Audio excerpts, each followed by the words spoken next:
Ba ba ba ba ba. Me.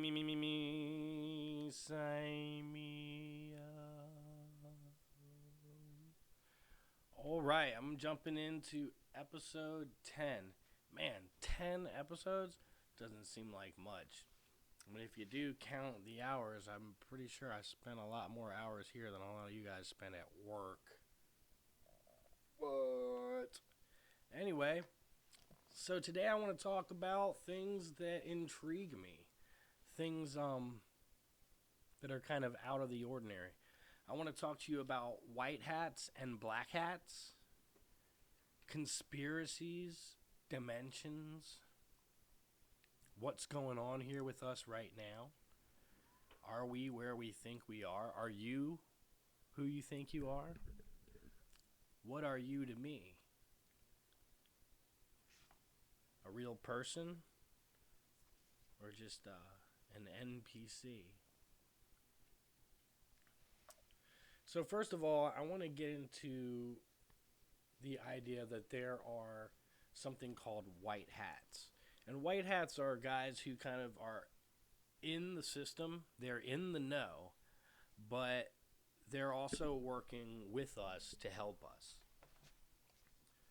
They are the ones who saved us from the great deluge, the flood of biblical context, of historical context, of spiritual context. There was many different cultures that all speak of this flood that happened. I like to liken back to Sumerian text, which I admit I don't know how to read cuneiform. I can only rely on the translations of those who claim to know how to read cuneiform, and apparently they teach each other how to read cuneiform. But I digress. The Sumerians believed in a certain system, so they came here to this planet to get gold. They needed gold on their planet. They came here to the blue host, and they came and they lived here for a long time. And they worked and toiled and eventually decided that it was in their best interest to create us. And we are created in their image, just without all of the things that they have that made them powerful over us. So we are definitely, as a species, as a galactic species, I would say that we are extremely stunted. But what they couldn't take from us was the mind. One moment, please. They couldn't take from us our mind, which they needed to implant in us from them in order for us to understand what it was that they wanted us to do. So, using the earth, what the earth provided, the genealogy of the animals here on this earth, they created us to toil for them, and we did, and we worked, and we caused trouble, and we did all kinds of things that they liked and disliked. They particularly loved our women, and what's not to love, right? I mean, we as men see a woman who's built right, and we immediately become triggered, right? And I think it was the same way with our creators, the ones who created us. Because we were created in their image, then that means that our females were most likely also in their image. Well, apparently, we weren't even supposed to be allowed to breed. But it was the meddling of a lesser god who gave a man and a woman what they needed to make babies. And, this was something that infuriated all the higher gods, the higher beings, the Anunnaki is what they're called. They came from planet Nibiru. And planet Nibiru suffers from extreme weather traumas because it orbits our sun and another sun. So it makes a figure eight pattern, but in between, it's extremely cold. And when it gets really, really close, it zips in really fast and it gets really hot. They need to put gold in the atmosphere to shield their atmosphere from the extreme cold, to keep the heat in, and to shield it from the extreme heat when they pass through our solar system here, which, according to their text, destroyed a planet before. As they passed through, the their wake, the debris in their wake, causes way more damage than them. They don't want their planet to hit one of our planets. Obviously, they don't want that. But what can they do if a giant cloud of debris, which is following in their wake, smashes through our solar system? Well, apparently it's done so in the past, and lots of interesting things have happened that have been hidden from us that we are no longer supposed to know. There's so many things we don't know, in this programming. That's why I think that we may not be in a matrix, because if we were in a matrix, in a simulation, I'm sure this anger and aggression that we feel is not necessary. They wouldn't need us to be having revolutions. They wouldn't need us to wonder what's in the stars. They wouldn't need to keep anything secret from us. They could tell us everything. They could. I know that it could be. If a child was raised understanding that it's in the matrix and that its body is another separate thing that could be hurt on the outside, but as long as the matrix is up, you're fine, a child would understand that and carry that knowledge easily, I believe. I think only grown adults would be like, oh no, what? This is insane. The walls of reality come crumbling down, and they just lose their mind and become a babbling idiot. But that wouldn't make sense. I mean, why not just tell them when they're kids? You know what I mean? Why not just the Matrix just tell us all we're in the Matrix? That would make more sense, but that's not happening. So I do feel like we are in a real moment, in real time, in base reality. When you're talking about base reality, you're talking about string theory, or perhaps quantum string theory, which would be, in my mind, how many different levels of realities are possible. And that's what Elon Musk talks about it, Stephen Hawking talks about it, that in a long enough timeline, our technology would be so amazing that games and movies and such would be indistinguishable from reality, in which case we could be placed inside of a matrix, and we could be inside of a matrix right now, and that on a long enough timeline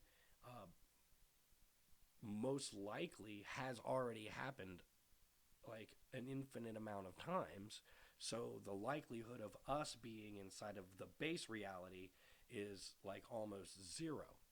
But that is only assuming that they're right about our technology having to get that far. Right now, if a comet decided to slam into our planet and it was coming full speed, I don't think we could do anything about it. And then technology gone. We'd have to work all the way back up again from banging rocks together. So I've also noticed that when it comes to AI, quantum computing, and even regular computing, microchips, motherboards, to me, it's all just simple. It's very simple elemental reactions to heat and electricity. So these elements, they behave a certain way, and they can stop and start and muffle electricity in certain ways that it will flow a certain way. So it doesn't even seem like, to me, actual computer. It almost seems like we're just burning rocks in a certain way. The same thing applies with guns. Like, it seems that a gun is an advanced technology, but really all it is a way to use flint and steel to make fire and throw a rock. Granted, it's a tiny rock, it goes really fast because of the gun itself, but the technology has only advanced the throwing of rocks. We're not talking laser beams here, you know, which I think is one of those is it's one of those elements of our actual future. You know, laser technology, anti-gravity technology, the things that are really going to advance us, you know, light years. We probably already have it. I mean, Earth's magnetic field, anti-gravity, these things could be tied, intrinsically tied. When you talk to flat earthers or globers, they always argue gravity versus Earth's magnetic field. And I say it's got to be an intrinsic link between the two. That gravity is a thing and the Earth's magnetic field is a thing. Um, Positive and negative attractions are things, but neither one of them alone would accomplish what we have here. What we have here is an absolute miracle, this blue planet. And I think that planets like this are very few and far between in the universe. A planet where you can get out of your spaceship and breathe oxygen. Believe me, oxygen is it's like nature's water. It's like gaseous life. Oxygen is fumes of life. If you were alive without oxygen, if humans could if humans' hearts could continue to beat, we would be laying on the floor in lumps with zero ambition. But when we breathe in this oxygen, it's like a drug. And we wake up and we get high. We get so high that we start to see the world around us and we start to take in things. We literally are high on life every day. At nighttime, we lay down, we slow our breathing to nearly a stop. If you're a deep sleeper, you're hardly getting any oxygen. You're just kind of letting yourself turn off. You don't want to be so excited to live. And I know a lot of people, they wake up and they think, I hate this. I am not excited to live at all. And it's like, well, I get it, but you also are, because you woke up and you've decided not to kill yourself yet. And that is a decision that we all make, and we make it every day. I'm going to wake up today. I'm going to move forward. So I've digressed. I want to go back to the white hats and the black hats. Because the white hats, like I said, are the ones who saved us from the flood. When I talk about the Anunnaki, this whole rant I went on, it was setting up for this. That we were supposed to be erased when they left. When the Anunnaki left here, they were leaving at a very specific time, at a very specific moment. They knew they only had a certain amount of time that they could be here before there was what I would consider a pole shift, where the earth flips and everything gets destroyed. And we weren't supposed to know about it, except one God, a lesser God, what I would call a white hat, a friend of humanity, somebody who wants us to live and be alive, perhaps when they come back, told us what to do to survive. Told us what to do to survive. And we did. And we survived through the flood. There's a lot of different theories. Did we survive on a wooden boat with two of every animal? That's not likely. Sorry, but it's not likely at all. Were we taken aboard a safe vessel? Were we put in a safe place? Along with gathered examples of everything on this planet, everything that went extinct during the flood are things that were not gathered and cataloged, i.e., taking some of their blood. You take a piece of an animal, you take some of its blood, and you can then clone that animal. You can bring it back. You can repopulate the planet if you take an example of everything.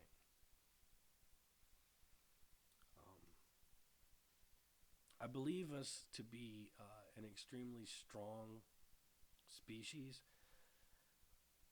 way stronger than our creators intended us to be. What we have is an edge, a ruggedness, an advanced sense of survivalism, an advanced sense of love and family, something that I'm sure gets lost when you're floating in space for thousands of years. We get to see our children run and play, and we get to feel the air every day. The earth gives us emotions. The earth gives us a sense of peace and an amazing feeling that you do not get when you're floating in space for thousands of years. Humans are a rare speck of beauty in this universe. So is everything on this planet. I'm sure a lot of you guys have already seen the Netflix special, The Tiger King. And aside from all the bullshit yokels, they are absolutely right when they talk about the majestic nature of those tigers and how beautiful they are. They are art. They are a statement symbolized in art. And so are so many of the things on this planet, so many of the different species of plants, animals, insects. I mean, we as humans are one amazingly beautiful thing that's on this planet. The problem is we are what's known as an abomination. But there's something that I like to take out of my own spiritual belief in a loving God. That a loving God or a loving creator would keep us safe because the abomination is the rare jewel, right?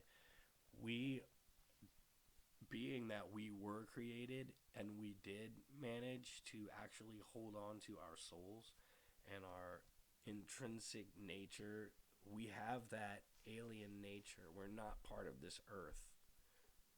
Mostly we are not part of this earth. But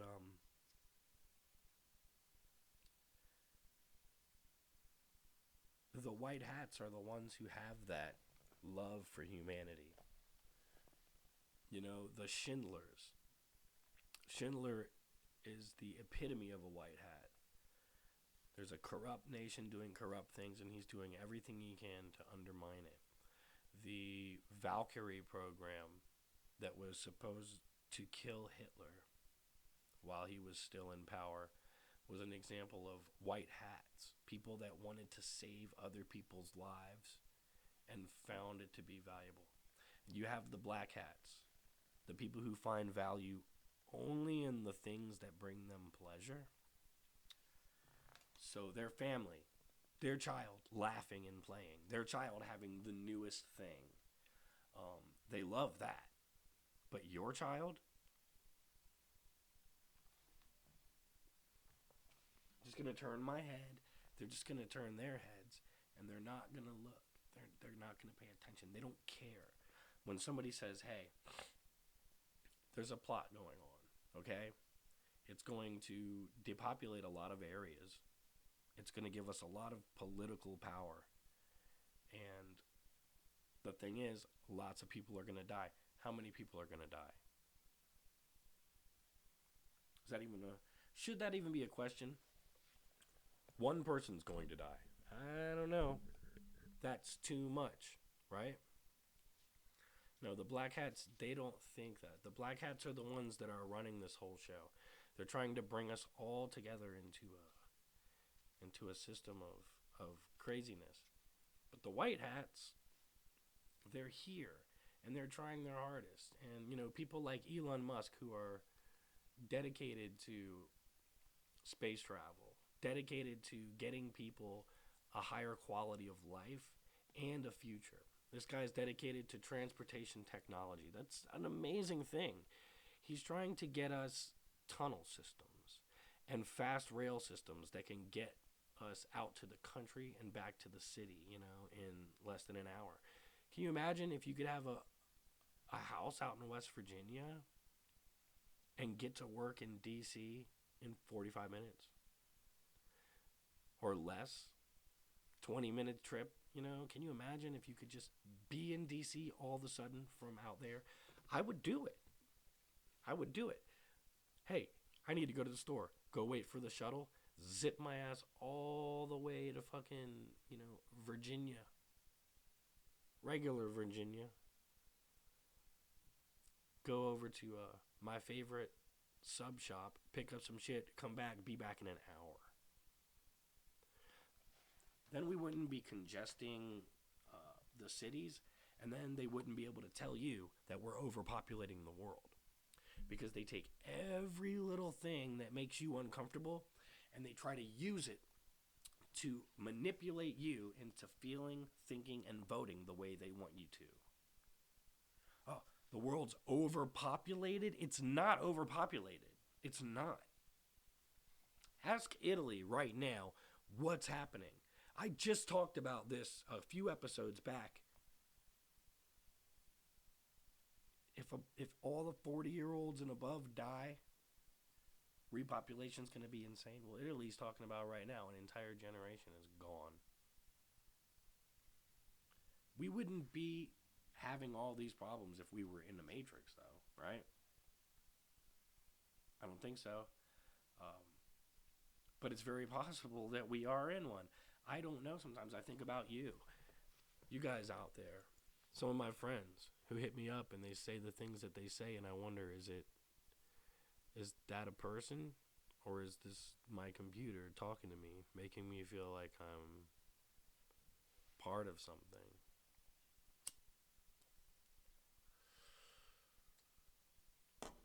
And here in the Matrix, we're given certain choices, but the one thing they still can't take away from us is our free will. So even though we're in the Matrix, we still make these choices. And they're like, the consequences are so cliche and idiosyncratic. How many times have I decided to stop and hit a J in some weird spot and the cops rolled up? Why? How many times have the cops rolled up in my life? Just about every time I start doing something I don't want them to see. How many times have I taken a drag of something and then all of a sudden a cop's right there and I can't blow out because this window's open and I'm at the bus stop or something. I can't blow out yet because this window's open. So I'm just sitting there like holding it, and then he goes by. It's like, what the fuck? Those moments happen so often. And I used to be able to calculate it. We used to have this system. We used to call it making some magic. Me and my friend Johnny. I think I'll call Johnny in a little bit, and we'll talk to him. I used to call it making magic, where I wanted to do something, anything, right? And I would hit up Johnny, and I'd be like, hey, I'm about to go make some magic. Get all the people together. And sure enough, I would be able to go get the green, get some drinks, and get everything we needed. Find a spot for us. That was the main thing. Finding a spot for 6, 7 heads to go party. And then, blam, right on it. Well, that evolved into clutch busters. Clutch busters are just amazing to me because they always happen at the time of need, and it's always more than I need. So there's been times where I've been like, man, I ain't got no cigarettes. I'm about to go out and find a cigarette. I'm going to bum a couple off somebody. And then I walk outside and find a pack of cigarettes. It's happened literally that way more than one time, more than two times. In fact, it's happened in front of people. Interestingly enough, it happened two separate times with two separate guys, but they're both related. Johnny and Israel, his nephew. Yeah, me and Israel, we were out one time and we were gonna hit a J and we didn't have any cigarettes and we were going across the landmark to see if anybody was outside smoking. And then right there in the middle of the road was a whole fresh pack of Newports. Clutch buster. We were in a clutch. Busted. Clutch buster. That's what that's called. Me and my boy, we've been walking around before and found money. Just found money on the ground. So much of it that it's like, are you guys finding lots of money on the ground when you walk around? Or is it just me? Is everybody else going to say no? We don't usually find money on the ground. Fives, tens. I found a freaking whole roll of 20s one time. It wasn't like, like I should. It was actually $80 in 20s and a bunch of ones. But still, like, who the fuck does that? It was wrapped in a rubber band. It was almost like a drug dealer dropped it out of his pocket while he was running or something. But I was there to pick it up. I found a gun on the street once. Yeah, found a gun. Turned it in. No reward. Officer just took it and rolled out, but I wonder if he just kept it. The cop. I always thought about that. I never asked him. I've seen him before, too, a couple more times. This cop, man, he was corrupt. And people can be corrupt, I wonder if that's the Matrix trying to teach you something. So, I was trying really not to be into any Corona talk today. I'm not interested in that shit anymore. Like, what really interests me is what's going on with us as people, and are we in the Matrix? Are we heading for that? Would the Matrix be the safest way for us to travel from here to, like, say, another solar system? Let's say we wanted to get to, Andromeda Galaxy or something, or we wanted to visit Orion's Belt. Would it be safe to send us there in our bodies? Or if we found a way to download our minds and then regrow our bodies once we get where we're going? I always kind of felt like that was what the way things happened. My theories always change based on the things that I learn through time. I used to believe that we, as humans, were planet hoppers. That Mercury and Venus both used to be 3 steps out and be in the Goldilocks zone. So at one point, Mercury was in the Goldilocks zone. It was a green Earth planet. And there were 2 previous planets that we don't even know about. Both of them have gone into the sun and contributed to its mass. And that when the planet gets too hot, it's up to us to advance our technology to the point where we can place a time capsule in space. And we can do that. If we can do that and we can get either people onto Mars or some kind of storage container that has all of our DNA and perhaps one being or something, 1 or 2 beings that could be there to do the science, to bring us all back. It's a very long and complicated theory, but, it involves Lucifer being our creator. And I always wondered why they demonized Lucifer as the devil. Now, I read the Bible, okay? And Lucifer became cocky.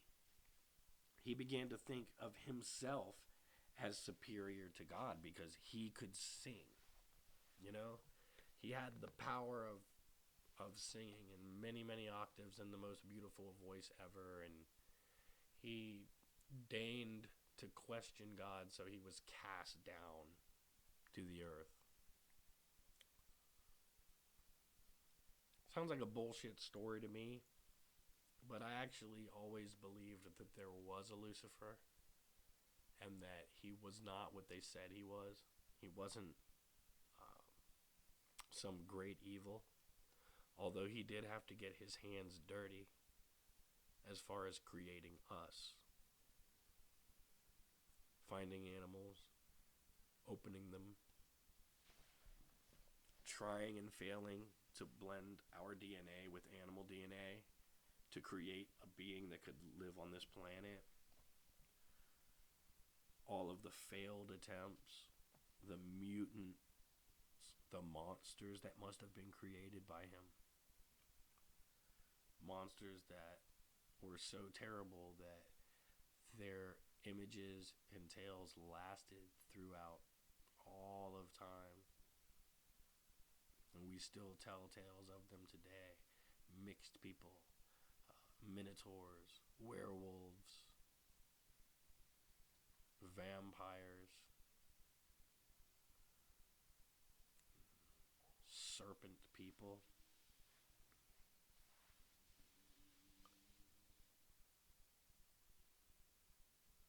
I'm going to leave it at that. On the next episode, episode 11, I'm going to start in talking about the moon.